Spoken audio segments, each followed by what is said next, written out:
naitwa Gombo Samandito Gombo.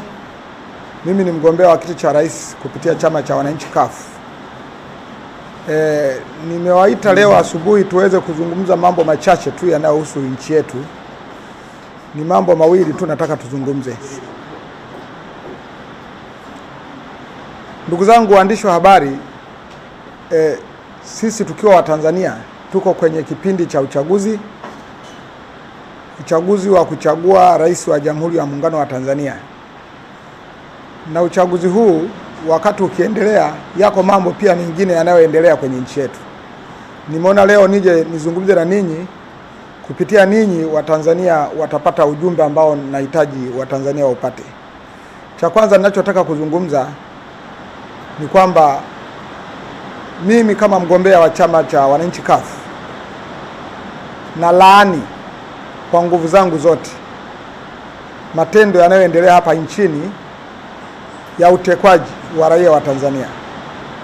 Na laani sana kitendo hicho, sio kitendo cha kiungwana, na kwamba nataka vyombo vya dola vifanye kazi yake vinavyopaswa kufanya, kuhakikisha kwamba haya mambo ya utekaji wanawaambia Watanzania huu utekaji unafanywa na nani na kwa nini unafanywa, kwa sababu mwenye jukumu la kuzungumzia habari ya usalama wa Watanzania ni serikali na vyombo vyake vya dola. Na laani kitendo hiki, hata hiki ambacho kimetokea sasa hivi ambacho bado hatujawa na uhakika kwa sababu vyombo vya dola havijathibitisha bado, japokuwa familia ya Polepole wenyewe wanasema Polepole ametekwa, lakini vyombo vya dola bado havijathibitisha. Mimi na laani kitendo hiki, ni kitendo cha kinyama kabisa. Hakitakiwi kutokea kwenye nchi ambayo ni nchi ya wastaarabu, nchi ambayo Mwalimu Nyerere ameijenga katika misingi ya kuheshimiana na misingi ya kupendana. Sasa hatuwezi kuwa taifa la kupigiwa mfano wa utekaji, la kupigiwa mfano wa upoteaji wa watu. Hatuwezi kuwa taifa la namna hii hata mara moja.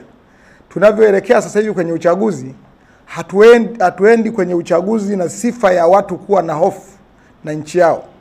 Tanzania sio nchi ya kuishi watu na hofu. Uhuru wa Tanzania tumeupata, sio tupate uhuru leo hii miaka 64 halafu tuje tuanze kupata hofu leo. Hatupaswi kupata hofu leo. Tunatakiwa kuishi kwa uhuru na kwa amani kwenye nchi yetu.